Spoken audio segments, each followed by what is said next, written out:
With the weather turning, the temperature dropping, and summer in the rear view mirror, the garden shifts and begins to slow down. It doesn't mean we're not growing and doing important stuff, but the hustle and bustle of spring and summer are definitely behind us. It's a welcome reprieve for most, as well as their gardens. But for the dedicated, fortunate, and even somewhat obsessive, we just want to keep the party going at all costs. And costs are what bring us back to the greenhouse here today, as growing indoors isn't without its expenses. This series of videos looks and investigates on how we can calculate the costs of growing inside versus the outdoors.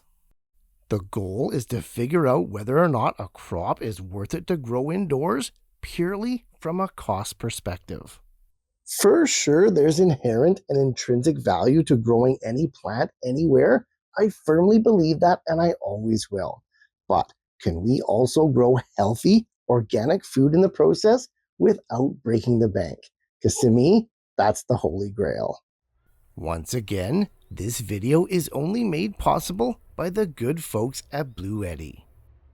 The portable Elite 200 V2 is a 2 kilowatt plus generator and backup with a whole host of connections, AC as well as DC outlets, and I'm using mine to power my entire greenhouse this winter.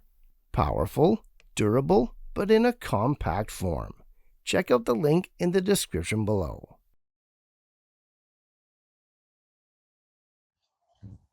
The days are getting shorter and the nights are creeping in so fast. Colder temperatures, less intense light, and less hours to dedicate to growing. Which brings us to the focus of today's episode. In the previous video, we mentioned that plants have 4 basic needs: air, water, nutrients, and light. The biggest change and cost from growing outdoors to inside is the need for supplemental light. Our last video investigated and analyzed the cost of heat.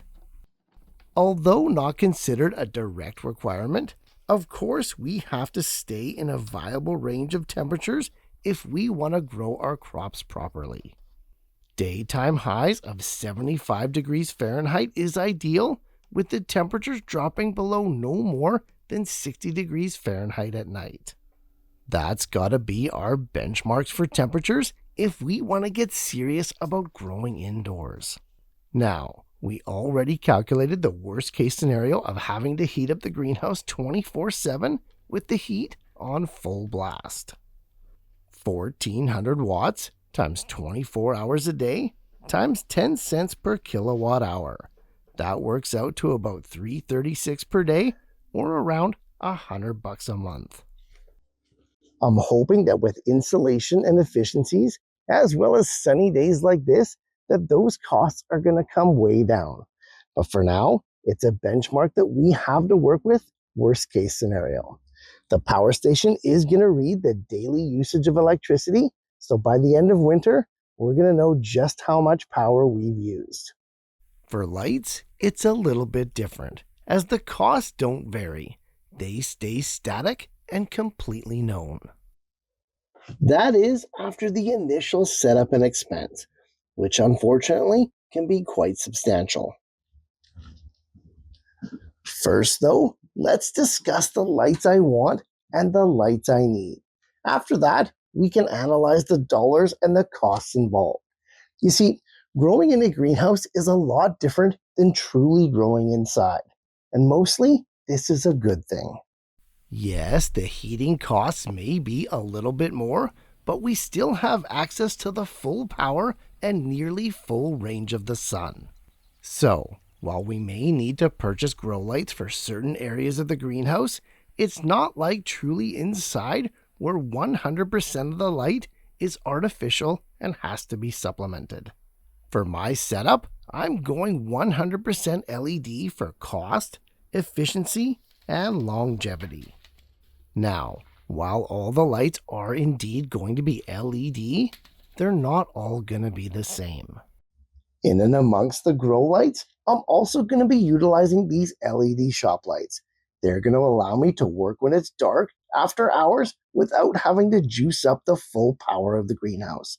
Yeah, they're not full spectrum, but it's going to make this endeavor much more accessible.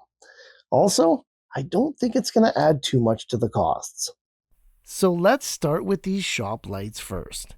They are bright, 4-foot long, 2200 lumen ceiling lights that can be mounted virtually anywhere.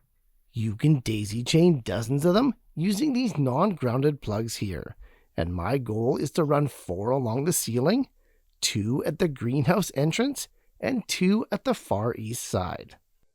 This is a total of 8 lights for an initial expense of about $90 Canadian. Let's go ahead and see how much juice they use so that we can figure out the more important ongoing costs. Just one of these LED shop lights appears to use about 50 watts. So 8 of them running full blast are going to use about 400 watts. Operating all 8 lights for 16 hours a day is going to use about 6.4 kilowatts. At 10 cents a kilowatt hour, this is going to cost me about 64 cents a day. Running those numbers for the full month is about $19.20. However, unless we're utilizing these lights to actually grow plants, they're not going to be on for very long, let alone 16 hours a day. Yes, the initial expense to buy all 8 lights is about $90, but the ongoing cost to run them is only about 40 cents an hour. So I think those costs are going to be negligible. I'm still going to track them. I just don't think they're going to be a big deal. What are a big deal, though, are the actual grow lights. More expensive to buy and much more wattage per square foot. And that's how we're going to determine how many grow lights I need, by the amount of growing area that needs full spectrum light. I'm more interested in the ongoing costs of growing indoors rather than the initial expense. But let's not gloss over it. Grow lights in any shape or form are not cheap. A typical LED grow light setup, if done right, is gonna run about $30 per square feet of growing area. This is just a rough calculation by taking the online cost of LED grow lights and dividing it by the area that they're rated for. You can get expensive with LED grow lights, no question, but I find if you buy the ones with the Samsung or similar high-density full-spectrum diodes, you're gonna be just fine. So, now that we know the rough cost of LED grow lights per square foot, let's go ahead and measure the spots in the greenhouse where I need the extra light. This top shelf that goes around the perimeter of the greenhouse is about 10 feet off the ground and directly faces the sun. It doesn't need any extra light. It's the shelves directly below it that we're most concerned with, so those are the ones we have to measure. The bottom row of shelves on the south side of my greenhouse, as well as my main working area on the east side, are what I'm really concerned with. If I can get these areas lit with full spectrum lighting, as well as heat for the seedlings, I then know that I can grow in my greenhouse year-round. Honestly, anything is going to be a step up to what I put in about 12 to 13 years ago. The measurements are super simple. Along the south side of the greenhouse, we've got a growing area of 8 by 1.5 feet. On the west side corner pocket, we've got a growing area of 4 by 1.5 feet. And finally, for my east side workbench, I've got a width of 8 feet by 3 feet. Now, I'm only going to use half of this because this is a great height to work at. So, in terms of the grow lights, I'm only going to need 8 by 1.5 feet for this section. So, this gives us a total of 12 square feet on the south side, 6 feet on the west side corner pocket, and another 12 square feet on the main workbench. 30 square feet of grow lights at $30 a square foot. Like I said, not cheap. But as I mentioned, I'm not super concerned with the initial costs. What I really want to know is what is my ongoing expense to be growing indoors? Let's go ahead and figure that out now. Using just a rough claimed coverage of the most popular LED grow lights online, it appears to be about 30 watts per square foot is recommended. So, for 30 square feet of growing area, we're going to be using about 900 watts per hour. Running for 16 hours a day, that's 14.4 kilowatts. Multiply that by 10 cents per kilowatt hour, and we're at $1.44 a day, or about $43 a month.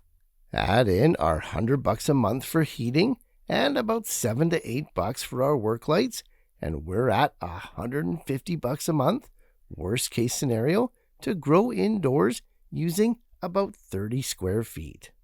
I do believe these numbers to be at the high end. Again, a worst case scenario, but it's all that we have to work with, and we won't know the true costs of growing indoors until we actually go through a winter and do it. Again, though, in a house, in a true indoor setup, your numbers may vary greatly. You may need more supplemental lights to grow the plants properly, but you'll probably be using far less heat. Either way, the only thing left to do is to do it. So check back this winter when I've got all the lights up and running and we actually have some numbers to analyze. As always, happy growing, guys, and I'll see you in the next one.